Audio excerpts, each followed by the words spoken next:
there are things that have happened today that we need to discuss. All right.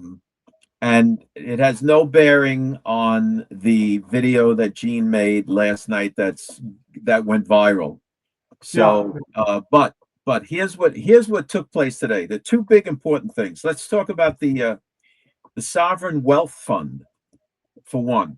Now we know that on the news you'll hear, "Oh, President Trump took a stake in this company and stake in this company." Where it's not President Trump; it's the United States government on behalf of our new sovereign wealth fund.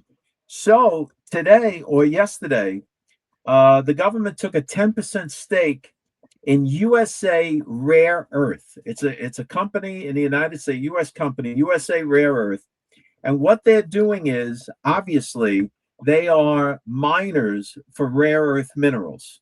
Okay, and the big place where they're active and where they need to be active, and what this Greenland deal allows us is there is an enormous amount of these rare earth minerals in the Arctic region.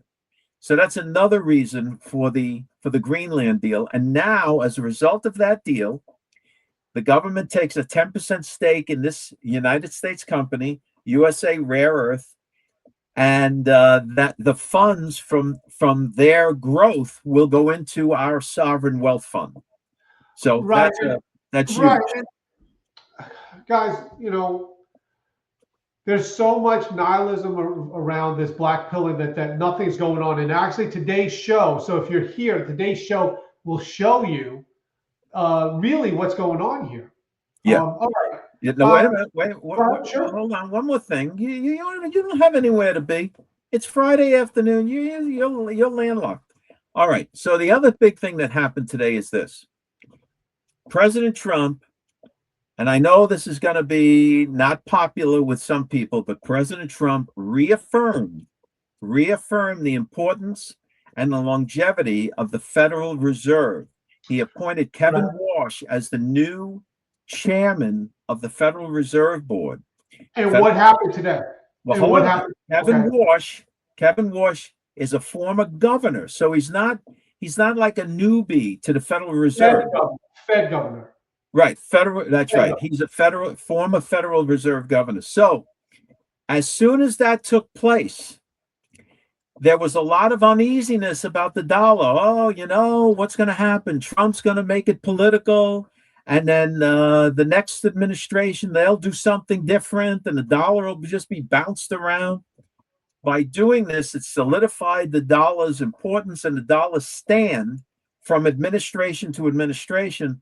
And silver collapsed.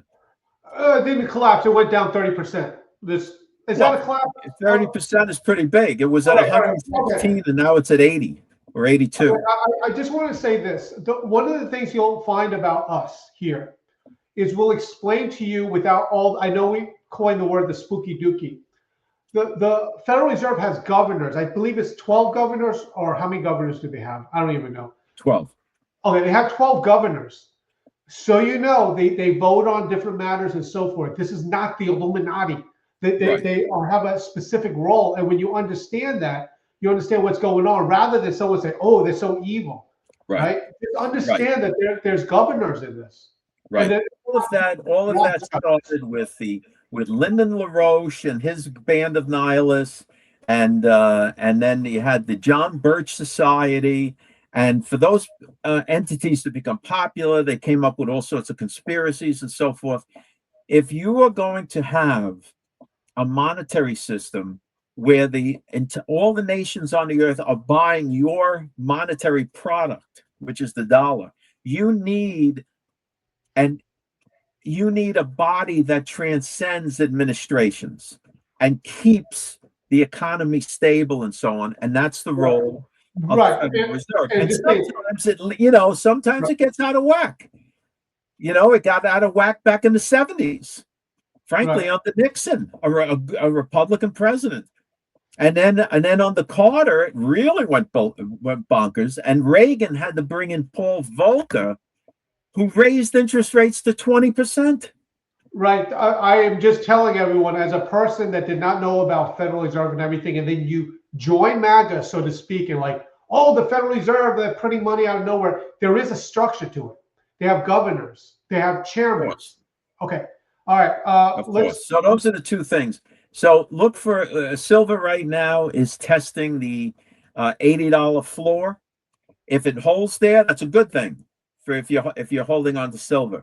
If all of a sudden you see it drop into 70, 72, 70, 69, it's going to test the $65 floor. So we'll see how it goes. Thanks for checking us out. Don't forget to go to georgemagazine.com and sign up for the Dispatch. It's free. Get the emails and the news stories. And check us out Monday through Friday, 5 o'clock Eastern Standard Time. You can check us out on Facebook and YouTube. We'll see you then.